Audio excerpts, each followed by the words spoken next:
noneho reka tubyite gutya. Inkubisi y'amase irayitarukiriza. Leta zunze ubumwe za Amerika na Iran mu ihangana ryabo bafashwamo na leta ya Isirayeli, abateroriste ngo bakomeye ngo bagomba kubahana bavuga Iran ndetse n'abanyagihugu bayo. Ibizo barimo gukora biri kurangira ibo bigarutse. Ibitero byose barimo kugaba rimwe na rimwe bikuzana ishyano kuri bo. Nk'ubwo ndaje mu bw'ibya Amerika, ariko kandi Hezbollah muri ijoro rikeye yarayisuka ibisasu byinshi kuri IDF, igisirikare cya Isirayeli. Isirayeli yahise yumiwe cyane nyuma y'ibitero biremereye cyane babonye bituruka kuri Hezbollah byaje mu buryo budasanzwe kandi bigakubita mu nguni nyinshi. Nyamara Isirayeli no yatangaje ko ari igikorwa gikomeye cyane yakoze kuri Hezbollah, ku buryo ngo Hezbollah bagomba kuyumvisha. Nibyo byo kuvuga ngo hari igihe wiha guhangana n'umuntu ukomeye yaza kukuribata ahereye iruhande. Nicyo uyu muvugizi w'igisirikare cya Isirayeli ari gutangaza. Njye nawe turaza kumva mu kanya gatoya icyo avuga bakoreye Hezbollah muri Libani, kandi ko izo mbaraga zose bakesha Iran bagomba kuzirangiza. Aya magambo ye arakomeye cyane, ariko kandi amakuru atuka kuri terrain nayo ubwayo arakomeye. Nyuma y'umuburo Iran yahaye Isirayeli, insinzi muri Tehran bari kuyibyina. Burya akagabo gahimba kandi kataraza. Isirayeli hawo umuburo ukomeye cyane na Iran, babwirwa ko bagomba gutuza, batatuza bagahura n'uva gusenya. Aha, burya ngo wanga kumva ariko ntutinda kubona. Isirayeli yabonye neza ko ibintu bimeze nabi, izayikwemera ikibwirwa na Iran. Iti turi ko hamara kabiri. Ibyiganiro bikomeje hagati ya Leta zimwe za Amerika, Isirayeli na Lebanon, nabyo bamwe barabyishimira, akavuga ko ushobora gutuma amakimbirane n'amatati arangira, ndetse ibivamo bikaba ari ukwemeza nanone CSRF cyangwa se guhagarika imirwano igomba kugira igihe runaka, imirwano ikarangira burundu hagati ya Libani ndetse na Isirayeli. Turabigarukaho. Amerika yakoze ibyayi byo kuvuga ngo ni ukwikoraho, ariko bishyira kuri Iran. Iran irabihakana. Ni igitero gikomeye cyane cyagabwe muri Kuwait, ku kibuga cy'indege cya Kuwait, aho amakuru yemeza ko iki gisasu cyakubise ku kibuga cy'indege cya Kuwait ari igisasu cyatutse ku ngabo za Leta zimwe za Amerika, zirayobya igisasu kigwa ku kibuga cy'indege cya Kuwait. Bamwe bakavuga ko cyagabwe kuri Kuwait ku bushake, kugira ngo Amerika ishinje Iran ngo bitero biremereye cyane kuri Kuwait, ndetse ibikorwa bya gisivile muri kurimburwa na Iran. Gusa ariko nanone Amerika yisakana ibyo tangazo, rivuga yuko ari ibyo yagabye igitero kuri Kuwait. Bavuga ko Iran ari yagabye igitero ikoresheje drone zabo z'ubwiyabuzi kuri kino kigo cy'indege, kugira ngo bakomeje guhangana na Leta zimwe za Amerika, ngariko bakoze ikosa. Iri hangana ryabo mu magambo ndetse n'igitero ko cyagenze ndaje mbikubwire. Sibyo gusa, Iran mu muhora Hormuz yirwanyeho, yihoreye ku buryo butangaje, ikubita ku bwato bwa Leta zimwe za Amerika iraburimbura, ndetse umwotsi wagaragaje mu kirere ugaragajwe n'ingabo za RGC ku gikorwa kidasanzwe bakoze ku bwato bwa Leta zimwe za Amerika. Icyatangaje nubwo wagaragaje ayo mashusho y'igikorwa kiremereye cyane cyakozwe n'ingabo za RGC Navy, Amerika yakanye ibyamakuru ivuga ko ari kinyuma uko byagenze, ndetse n'icyo Amerika ivuga cyabaye nacyo ndakikubwira. Sibyo gusa, turaza kurebaho muri Kiev, ndakujyana hagati y'Uburusiya na Ukraine, nayo ihangana rirakomeje. Amakuru yemeza yuko kurasa kwa Russia kuri Ukraine gukomeje, ariko Zelensky nawe yategetse igitero gikomeye cyane kuri Crimea, aho muri Crimea bari kurira cyane nyuma y'igitero gikomeye Ukraine yagabye muri Crimea, kari agace ka Ukraine ko kagenzurwa n'igihugu cy'Uburusiya. Byagenze gute kuri ako gace? Niki cyabaye? Baratangaza iki abahari? Ese igitero nyamukuru cyabaye sangahe? Byose ndabikubwira. Genda umungu wa Kamanzi w'Uruwande, ngo ikaze ngo tugende ku musozo. Ikaze kuri mwese.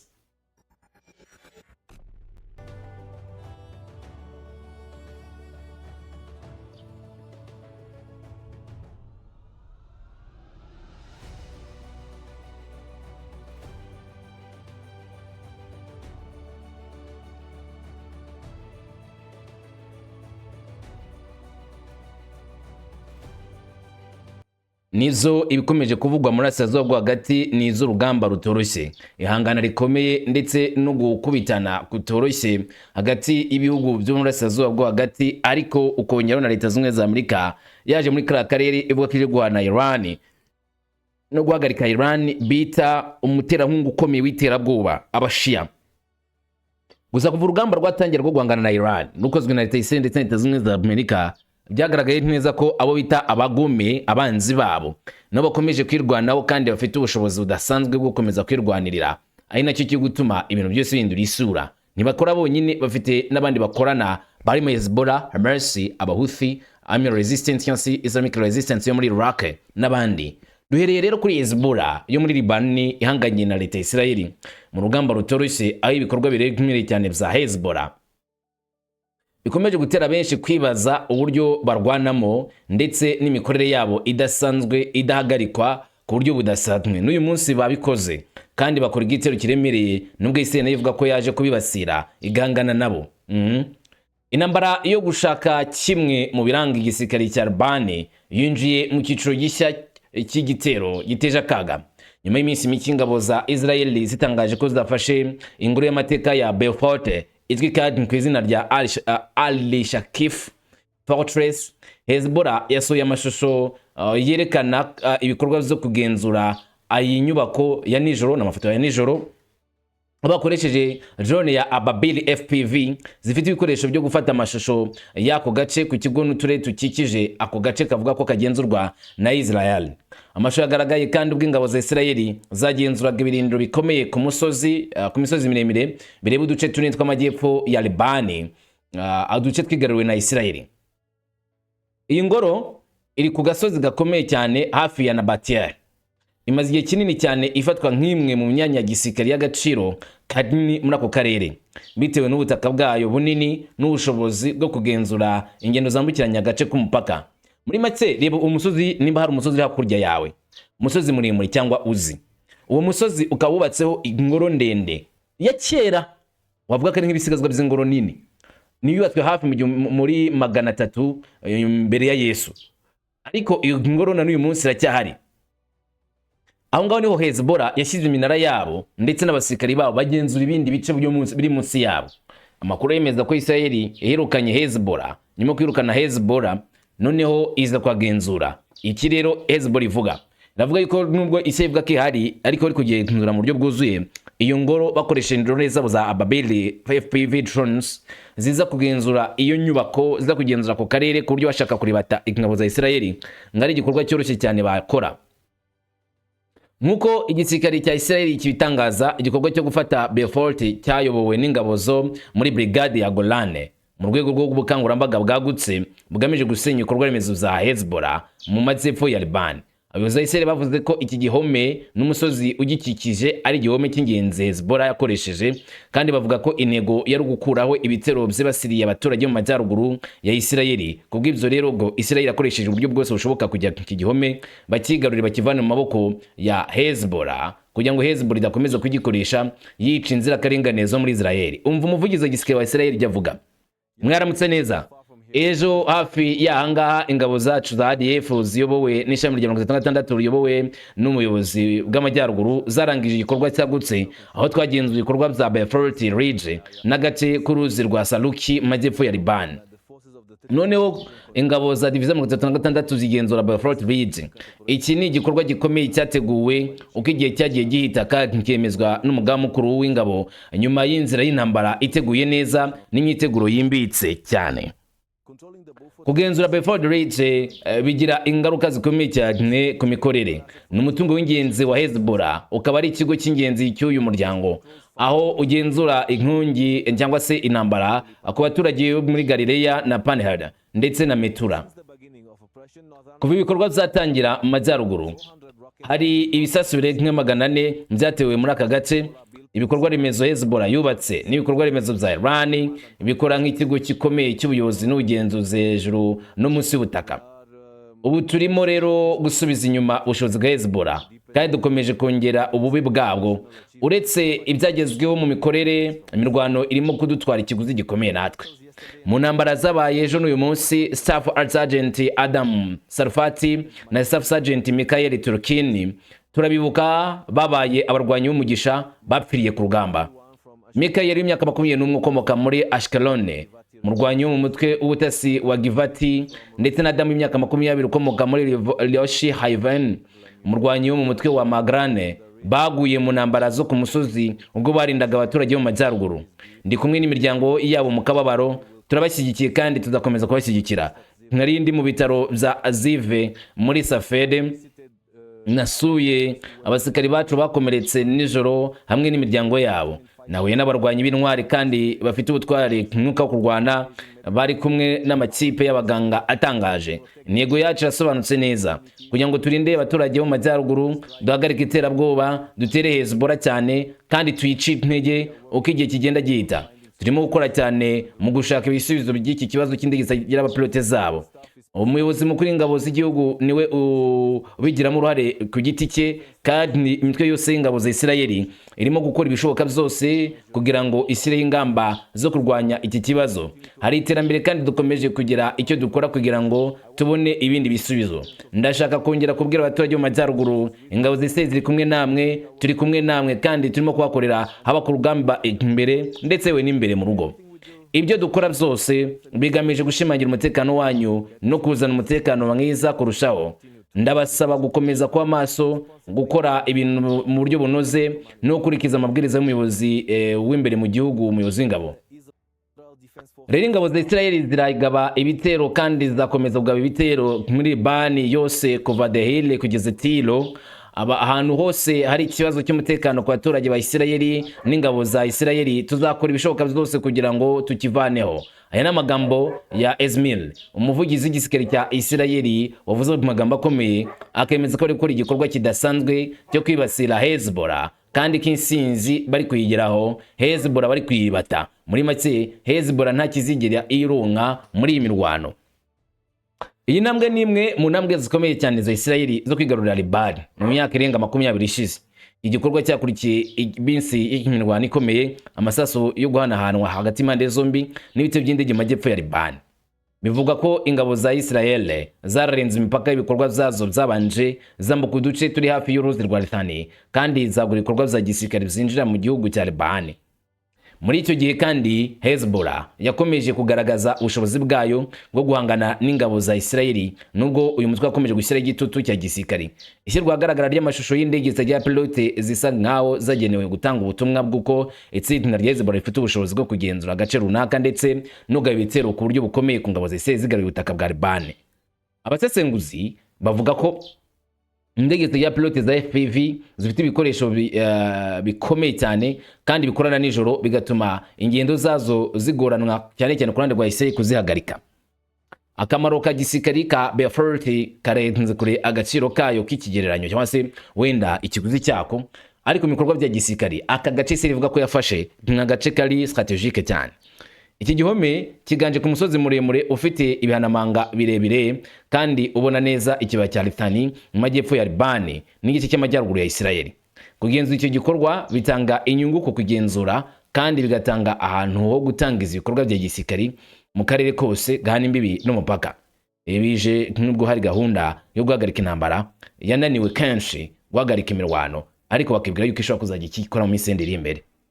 Nubwo ibikorwa bya diplomasi bikomeje, harimo n'ibiganiro bivugwa ko bireba abategetsi ba Amerika, imirwano yo ku butaka yo irakomeje kandi ni imirwano mibi ishobora kuzana impinduka zidasanzwe ku mirongo y'imbere ku rugamba ndetse n'iribatwa cyangwa se isekezwa ku mirwano yuzuye.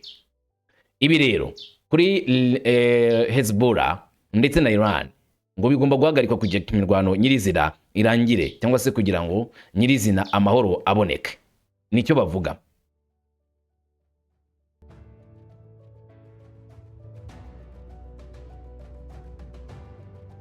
Nyuma y'umuburo Iran yatanze kuri Isirayeli, noneho Iran yongeye kuvuga, ivuga yuko insinzi basa naho bari kuyibona kuri Isirayeli ndetse na Leta Zunze za Amerika, kuko ivuga bakumva. Erega ngo bagomba no kumva, none se babigenza gute? Batavyumva Iran ikabasukayo umuriro iyo abateguje na mbere. Tambere ikomeye ryo guhagarika intambara hagati ya Israel na Hezbollah rije mu gihe hari umwuka mubi mu karere nyuma yuko Iran ihagaritse ibiganiro bikomeye na Leta Zunze Ubumwe za Amerika ku bijyanye no gukaza ibikorwa bya gisirikare bya Isirayeli muri Libani. Ku ya gatatu Kamena, Minisiteri y'Ububanyi n'Amahanga ya Amerika yatangaje ko Washington yashoboye kumvikanisha ku masezerano akomeye hagati ya Isirayeli na Hezbollah, bikongera icyizere cyo kurangiza imirwano ikomeye y'abayezanguni imaze amezi menshi. Bizumve ko Iran yari yavuze ko itazakomeza kuganira na Leta Zunze za Amerika mu buryo bwo kurangiza ibibazo byabo, kandi Amerika ikaba yifuza uranium yo muri Iran. Iran yari yavuye muri no biganiro bizuzuye ivuga ko nta gukomeza kuganira na Leta Zunze za Amerika, mu gihe igihugu cya Iran cyavugaga yuko impamvu kitagomba gukomeza ibiganiro na Leta Zunze za Amerika ari ukubera cyane yuko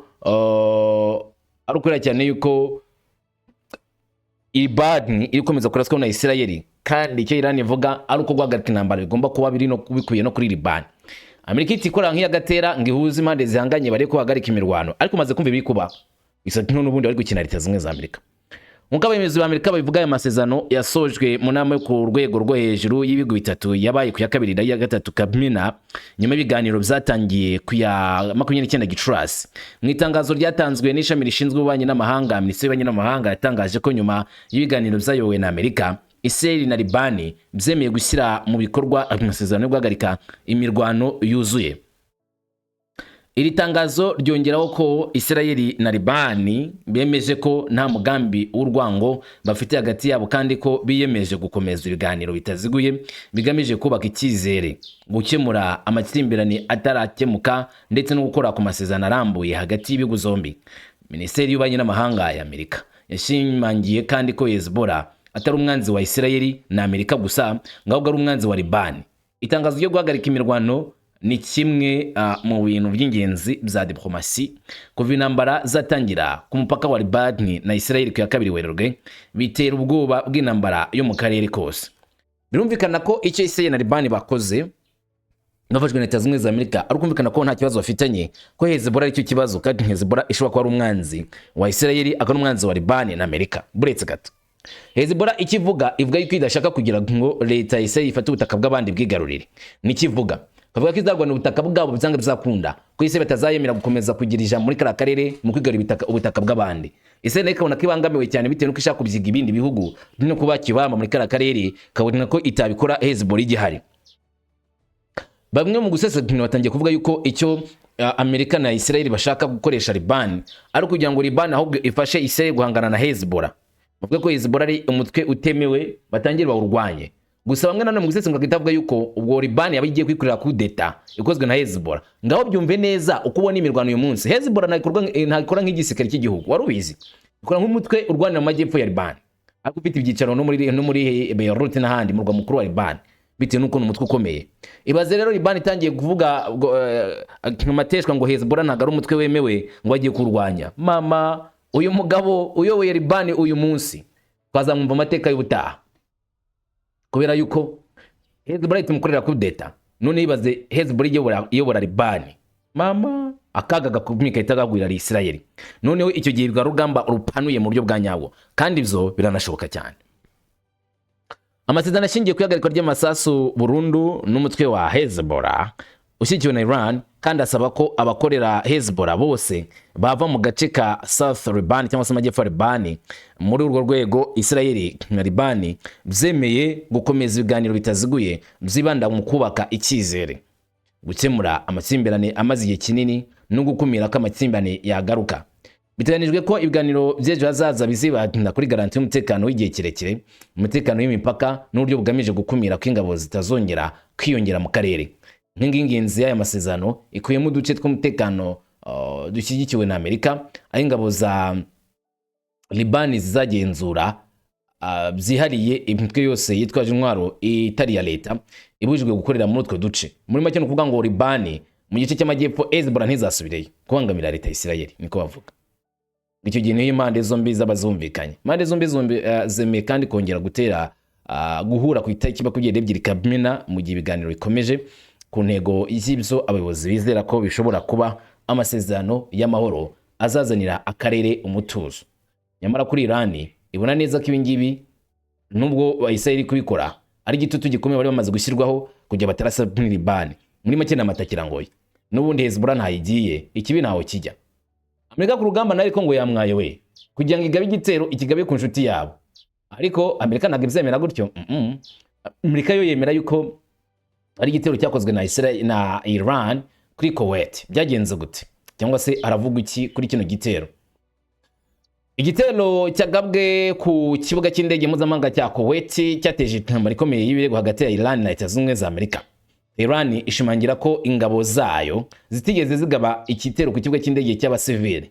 Ivuga ko systeme y'ibisasu bya misile y'abanyamerika Patriot ariyo yangirijwe, mu gihe Washington ishinja Iran kugaba igitero cyagabweho ku kibuga cy'indege ku mugambi ngo wateguye neza no kubangamira abasivile ndetse mu buryo butari buke benshi bagakomereka. Imirwano iheruka yafunguye igice gisa kandi giteje akaga kibazo by'ikigobe ndetse n'akare kose muri rusange. Itsinda ry'ingabo za Iran rishinzwe impinduramatwara ya IRGC zashinje igisirikare cya Leta Zunze za Amerika, abayobozi ba Corps y'Iburayi n'abayobozi ba Corps Base ba Amerika bagaragaza inkuru zivuguruzanya ku byabaye kuri ikibuga cy'indege mpuzamahanga cya Kuwait, aho igitero gikomeye cyahitanye umuntu umwe gikomeretsa abandi benshi, cyangiza ibikorwa remezo z'ingenzi ndetse kinatera ubwoba ko guhagarika imirwano mu karere byagiye bizamo imvuru bishobora kuba bigiye kurangira. Ingabo z'impinduramatwara za Iran zanze vuba ibirego bya Leta Zunze za Amerika by'uko aribo bagabye igitero kuri iki kibuga cy'indege cya Kuwait nkana. Ngo byatangajwe n'umuvugizi wa IRGC Hussein Mojabi, iperereza ryakozwe na IRGC ryagaragaje ko ingabo za Iran zitarashe ku kigo cy'indege cy'abageni kandi ko ibyangiritse byagaragaye muri icyo kigo byatewe n'ibisasu bya gisirikare by'abanyamerika apani za Iran, kandi ari ibisasu byaturutse ku burinzi bw'ikirere bwa Amerika buzwi nka Patriot bakoresheje nabi, maze igisasu kahita kimanukira ikibuga cy'indege cya Kuwait kurusha uko byari kuba ibisasu biturutse kuri Iran. Mozabi yavuze ko iperereza rya Iran nta bimenyetso byagaragaje ko ikigo cy'indege cyabo cyagabye igitero kuri kiriya cyerekezo, kandi yemeza ko iryo senywa ryatewe n'uko misile ya Patriot ariyo yaguye ku kigo ndetse no kuri iki kibuga cy'indege cya Kuwait. Gusa icyo kigo cyahise gitera igisubizo gikomeye cyane cyatanzwe n'ubuyobozi bwa Leta Zunze za Amerika bwanze bwimazeyo isobanuro rya Tehran. Mu itangazo ryashyizwe ahagaragara, CENTCOM yashinje Iran kugaba igitero ku kibuga cy'indege cy'abasivili. Inavuga ko ibyabaye ari igitero cyagabwe ku bushake, cyateguwe kandi kidafite ishingiro, cyakozwe n'ingabo za IRGC zikoresha indege zitagira pilote. Igisirikare cya Amerika cyakomeje kuvuga ko inshingano zo gusenya ari iza Tehran gusa, kinamagana ibitekerezo z'uko ikibazo cy'imikorere mibi ya systeme y'ingabo za Patriot ari yatera iryo turika. Ibi ngibi byatangajwe na Leta Zunze za Amerika bishimangira cyane cyane ko iki gitero ngo atari bo bagikoze kandi nta n'impamvu yo gukomeza kubashyira mu kaga. Aho zari Minisitiri w'Intebe wa Qatar Sheikh Hamadi bin Jesum bin Jabal Al Thani yashidikanije ku mugaragaro icyemezo cya Iran cyo kwibasira ibihugu bituranye mu kigobe. Anavuga ko ibitero zagabwe kuri Bahrain na Kuwait ari ibintu bitangaje kandi bidakwiriye gusobanurwa mu buryo bupfuye kubaho. Nubwo yashimangiye icyifuzo cya Qatar cyo gukomeza umubano mwiza na Tehran, Al Thani yaburiye ko ibihugu byo ku kigobe bitagomba gushyirwaho igitutu cyangwa se iterabwoba. Nasaba ko habaho uburyo bumwe bwo gusubiza mu karere kugira ngo hagaragazwe ko ibitero ku bihugu byo ku kigobe bitazagabanya umurava wabyo. Hagati aho Kuwait yagaragaje ingaruka mbi ku bantu batewe n'icyo gitero. Abayobozi bemeje ko umuntu umwe yapfuye, abandi 33 barakomereka nyuma y'ibitero zagabwe ku kibuga cy'indege mpuzamahanga cya Kuwait. Bikaba ari ubwa mbere byahitanye abantu mu kigobe cy'inyanja kuvaho guhagarika imirwano bibereye kuva ku ya 8 Mata. Minisiteri y'Ububanyi n'Amahanga y'Ubuhinde yaje kwemeza ko uwahohotewe yatakaje ubuzima bwe ari umuturage w'Ubuhinde. Inamagana ibitero ku baturage, inasaba impande zose guhagarika ibikorwa by'urugomo. Abashinzwe ubuzima bavuze ku kajagari kabaye ku kibuga cy'indege ubwo amatsinda y'ubutabazi yihutiraga kugera aho ibyo byabereye. Imbangu 25 zoherejwe nyuma y'imyigaragambyo cyangwa se ibikorwa, kandi ibitaro byakiriye abantu benshi bakomeretse bikomeje kwibanda cyane cyane mu gutanga ubuvuzi bwa nyabwo kuri abo ngabo bahuye n'ibyago bikomeye. Muri hari umwe wakomeretse ku mutwe waviriye mu mutwe, amaraso yaviriye mu bwonko, hari abaciwe ingingo, hari ibikomere bikomeye, hari ibikomere bitoya. Uzavuze ko abakomeretse barimo abagenzi, abakozi bo ku kigo cy'indege n'abasivile bafashwe muri icyo gitero. Abayobozi ba Kuwait nabo batangaje ko inyubako z'ikigo cy'indege zangiritse cyane. Banavuga ko imitungo ya diplomasi iri mu gihugu yagizweho ingaruka n'ibitero bya Iran, nubwo ubutumwa bwihariye butamenyekanye neza icyo nabo bagomba gukora kugira ngo birinde ko ibikorwa nk'ibingibi byakomeza kwibasira igihugu cyabo. Hanyuma si ibyo gusa bivugwa, nubwo Leta Zunze za Amerika zibihakana, ahubwo hatangazwa byinshi.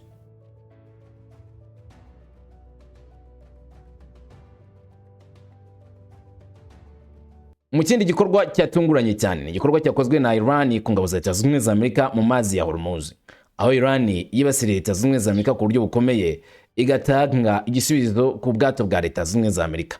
Byabanje guhakanwa na Leta Zunze Ubumwe za Amerika. Iran itishora amashusho igaragaza neza uburyo bahannye iki gihugu cya Leta Zunze Ubumwe za Amerika mu karere. Yego kubahata ingabo za Trump ubu isa naho zigaruriwe mu mfuruka mu kigobe cy'inyanja, kuko Iran isa naho ikwarusha imbaraga. Iran ivuga ko yateye ibisasu ikigo cy'ubuyobozi bw'amato ya Leta Zunze Ubumwe za Amerika, kandi Amerika igahura n'uva gusenya ubwo ibisasu byegwaga mu Hormuz, ndetse uburyo bwa diplomasi ugasanga butari gutanga umusaruro. Iran iri kwiyimura byihuse ku cyo yisi ibikorwa by'iho iterabwoba bya Amerika ku mato yayo n'abasare bayo. Ingabo za Moshaba zikiri ibisasu bya misile zitegura igisasu gikoma kurikira ku bwato bwa Leta Zunze Ubumwe za Amerika. Amagambo Trump yari yabajijwe mbere n'aya ngaya: ese birashoboka ko amasezerano na Iran yaba niba murimo kubikoraho agafungurwa inzira ya Hormuz mu gihe Israel yarangiza ibitero zayo kuri Liban? Ndatekereza ko bishoboka. Turimo kugerageza gutandukanya ibibazo bya Liban n'ibibazo bya Iran. Ndavuga kurebye ikintu gitandukanye gishobora kuba.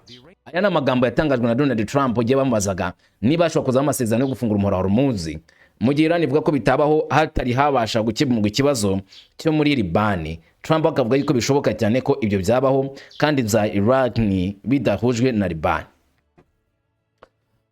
Ingabo zirwanira mu mazi za Iran zivuga ko ku ya 3 Kamena zagabye ibitero ku buryo bw'ubuyobozi bwari mu bwato bwa Amerika, aho se icyo twakwita command post ya Amerika mu mazi, bakubita ubwato mu mazi ya Gulf yasi mu kigobe. Tehran yemeza ko iyi mirwano yari igisubizo cy'icyo yita ingamba zikomeye za Amerika ku bijyanye n'amato y'ubucuruzi ya Iran. Tehran ishinja Washington guhohotera mu nyanja amato yabo. Ibi byatangajwe mu itangazo ryemewe ryashyizwe ahagaragara n'ibiro bishinzwe imibanire n'abaturage bya gisirikare bya Iran. Bihicyo cyemezo ikimenyetso cy'uko byemejwe n'igisirikare. Dukurikije iryo tangazo, ubwato bwa Amerika bwari bugamije kwikinira mu mazi ya Iran. Igikorwa Tehran yavuze nkaho ari ukurenga ku murongo utukura w'ubutegetsi bwa IRGC. Ariko ubuyobozi bukuru bwa Amerika bwahakanye byimazeyo ibyavuzwe na Iran. Bahakana ibivugwa ko hari ikintu cyose cyangije ubwato bwa Amerika cyatewe mu mazi aho bari. CENTCOM yageze aho ivuga ko Iran ibeshya, ishimangira ko imitungo y'abanyamerika iri mu nyanja ikora mu bwisanzwe kandi nta cyangiritse, nubwo Tehran yavuze ko ari cyo yangirije. Itangazo rya Iran kuri aya mato ku cyazwe ubwato bwa Leta Zunze Ubumwe za Amerika mu mazi duruko rivuga, ragira riti: amasaha make ashize nyuma y'ibikorwa by'ubugizi bwa nabi, kutubahiriza amabwiriza agenga inzira ya Hormuz n'ibikorwa by'ubugizi bwa nabi ku mato y'ubucuruzi ya Iran mu nyanja ya Oman,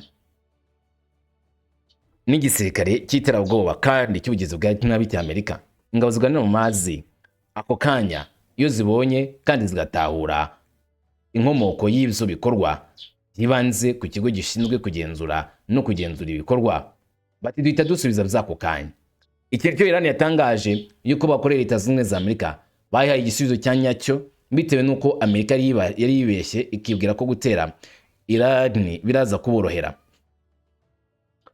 Gusa ariko urebye ibisasu birimo kuvuga muri ka karere nkuko Iran International ibivuga, bigaragara ko hari igikorwa gikomeye kirimo gukorwa mu kirere. Abaturage bo mu burasirazuba bwa Tehran bavuze ko bumvishe inkuba idasanzwe ibisasu byo mu kirere, ndetse n'igisasu kimwe kinini cyane cyaturitse hagana saa 2:45 z'umugoroba. Hanyuma batanga ubutumwa buvuga yuko hari ibintu biri guturikira hafi yabo. Amajwi nk'ayo yo kurinda ikirere yatangajwe nanone mu gace ka Karachi na Norimia mu bihe ibisasu byumvwaga hafi y'ikibuga cy'indege cya Baranj Road, bigaragaza imiterere yagutse y'ibikorwa zo mu kirere mu mijyi myinshi ya Iran. Iran yashimangiye ko ingabo zayo zirwanira mu mazi zikurikiranira hafi icyo yisumwe umwanzi w'abagizi ba nabi kandi w'inkazi zikomeza gukurikirana nanone ibikorwa za Amerika mu karere. Iri tangazo ribura ko ingabo zirwanira mu mazi zizasubiza ibikorwa ibyo ari byo byose by'ubugome mu gihe gito gishoboka. Garagaza ko iziteguye kwihorera vuba cyane ku ngabo za Leta Zunze Ubumwe za Amerika niba Amerika ikomeje kurenga ku mahame yo guhagarika imirwano. Tehran yakomeje itezeranya ko ingabo zayo zizajya zihorera ku buryo bukomeye cyane kandi nawe uzigera hagarika Iran mu buryo bwabo bwo kwihorera niba Leta Zunze Ubumwe za Amerika nazo zikomeje gukora ibikorwa nk'ibyo ngibyo bya kinyamaswa kuri Tehran. Tehran ufite ubushobozi, ubushake n'imbaraga zo gusubiza Dui uwo bita umwanzi wabo, umushotoranyi mubi ubakorera ibikorwa bitari byiza, wagomba kumusubiza n'imbaraga nyinshi, kandi Iran ibyo ngibyo irabyiteguye ibifitiye n'ubushobozi. mujyane muri Ukraine no tumenye ivyawo.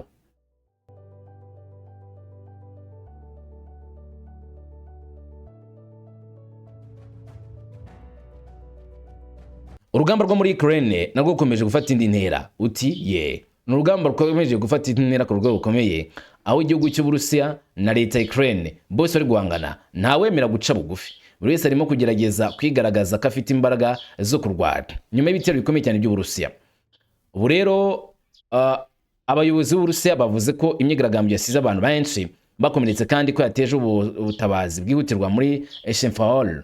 Itangazo ryaturutse ku buyobozi bw'Uburusiya bwa Crimea ubwo amakuru arambuye ku gitero yatangiraga kugaragara. Abatabazi ba mbere bihutiye kugera aho igitero cyabereye, ubwo abayobozi bakoraga ubushakashatsi ku byangiritse no gufasha abahuye n'ingaruka. Sergei Action yavuze ko hari ibikorwa byabaye. Ati nyuma y'igitero cy'umwanzi ku nyubako zitari iz'abaturage muri Shemfahol, abantu 3 bapfuye, abandi 7 barakomereka nk'uko raporo zibanze zibivuga. Abatabazi ba mbere barimo gukora kuri iki kibazo. Moscow yashinje ingabo za Ukraine kuba arizo zateye iki gitero, ivuga ko ahantu hatari ahagisirikari hagizwe aho kugabwa igitero. Ukraine ntigeze isubiza kuri iki kirego nubwo hari icyemezo kigenga cy'ibyabaye kitaraboneka. Urugomo ruheruka rwabaye ubwo Zelensky yasabaga inkunga y'ingabo zigana mu kirere mu gihe ibitero by'Uburusiya byarimo kwiyongera muri Ukraine. Volodymyr Zelensky akavuga ko ubufasha bw'inyongera ku ngabo zabo biturutse muri Amerika mu gihe y'indege bukomeje kuba ingenzi cyane mu kurinda imijyi ya Ukraine ibitero by'umwanzi ari we Russia. Perezida wa Ukraine kandi yanasabye Uburayi kongera ubushobozi bwabwo bwo kwirinda ibisasu bya misile mu gihe ari impungenge z'umutekano zikomeje kwiyongera. Zelensky yaburiye ko Uburusiya bushobora gukomeza ibitero bikomeye byo mu kirere keretse Ukraine ibonye inkunga ikomeye yo kwirwanaho iturutse ku bafatanyabikorwa bayo, ngo niho byibura yenda Ukraine ishobora gutsinda ubwo bushotoranyi bwa Russia. Nyumva amagambo ya Zelensky atangaza yuko koko bakeneye inkunga iturutse ku banyaburayi n'abanyamerika kugira bakomeze bahangane n'igihugu cy'Uburusiya. Ati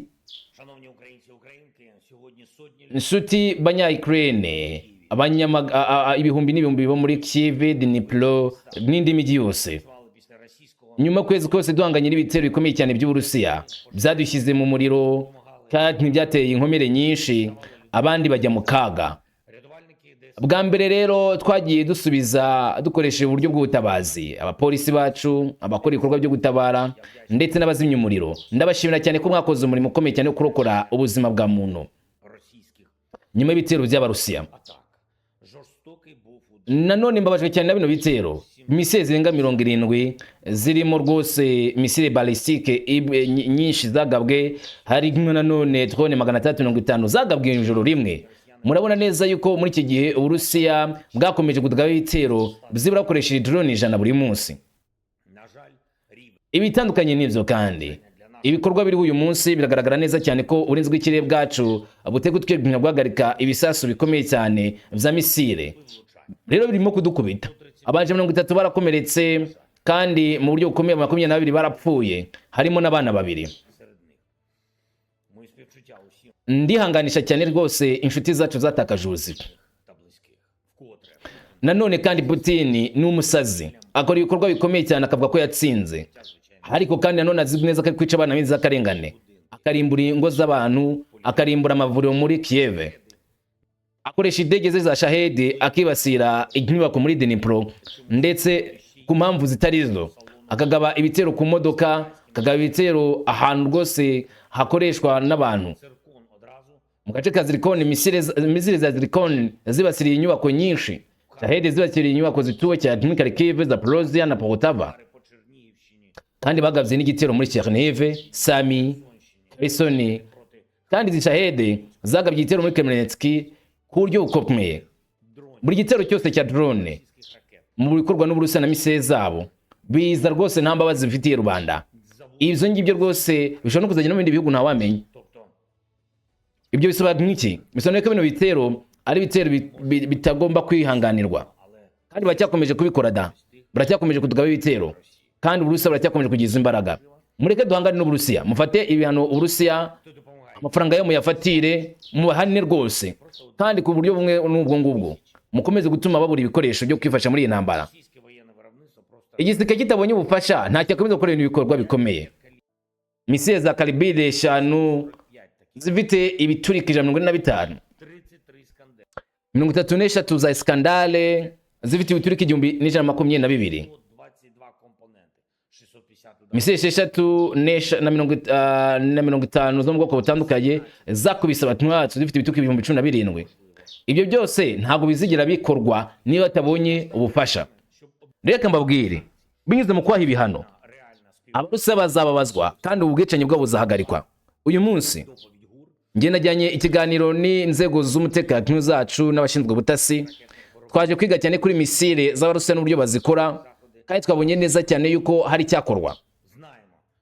Tuzi ko Uburusiya bufite ubwoba cyane ko misile z'Abanye-Ukraine natwe bwacu zaba misile zikomeye. Ukraine ungwisigaye ifite ubushobozi budasanzwe bwo kohereza misile, turimo kuzikora ku muvuduko utangaje, kandi misile zacu zizakwita ahantu hari hose mu Burusiya. Tuzagira intego zikomeye cyane kurenza amagambo. Tuzasubiza, kandi ni iby'ingenzi cyane cyane ko abategarugori bacu babana natwe mu gihe cyo mukora ku buryo bukomeye. Dukeneye cyane gutera ibibazo mu Burusiya, dukeneye kugira ngo Uburusiya tubupfukamishe, dushaka kuburimbura kugira bate kurimbura abandi. Rero ku bw'aka kanya dukeneye cyane ko bafatwa ibihano by'ibura bya 21 by'ibihugu z'i Burayi, kandi twiteze ko baduha n'indi nkunga ikomeye cyane, atari ibihano gusa, kugira ngo bari abagizi ba nabi bagirweho ingaruka. Dukeneye cyane cyane ibikoresho byinshi byo kwirinda. Ubwo kandi dukeneye ipaki ya 21 irimo rwose ubwo gukumira ingabo z'Uburusiya kugeza zitabona ibikoresho byazo. Hanyuma kandi nanone nishimiye cyane cyane ko ubufasha bwanyu buzaba ari ingenzi. Nanone kandi ndasaba abayobozi abategarugori bose uyu munsi ngo mwe guceceka kuri no bitero by'Abarusiya. Turabizi neza ko ubutasi hano hagutse wenda bugoye, ariko tubiha amakuru. Ndabasaba muziteho cyane, natwe turahari. Abategarugori bacu banyaburayi, mukomeze muduheza misile, uburinzi bw'ikirere, systeme zo kwirwanaho, ndetse n'ikorwa byo gukoresha mu butasi. Kandi ibintu nk'ibyo ngibyo bizadufasha kurokora ubuzima bwa rubanda. Kubwiza abanyaburayi namwe muzamwirindiye umutekano mu buryo bumwe, uko tuzaduhangana na za misile balistike nziza ku rwego rukomeye zishobora gutera ibyago bikomeye muri kano karere. Nta biganiro byabaherega kandi nta n'inama zabaho mu gihe turi munsi y'ibitero bimeze gutya. Uyu munsi ndajya mbabwire yuko inzira zose za diplomasi twazigiyemo muri kuno kwezi kwa 6 kuzabona ukwezi kwiza cyane icyorekeye ku Banya-Ukraine. Uyu ni bwana Volodymyr Zelensky avuga cyane yuko yifuza ko Abanyaburayi bakomeza kumutera inkunga. Ukurikije biri kwa hirya no hino mu isi byo wumvise, urabona isi iri muri kiye cyerekezo: amahoro, intambara, ubukene ndetse n'ibindi bibi, sibyo? Ndagushimira inshuti nziza, komeza kubana nanjye. Ndumugu wa Kamanzi, uruwande, amahoro.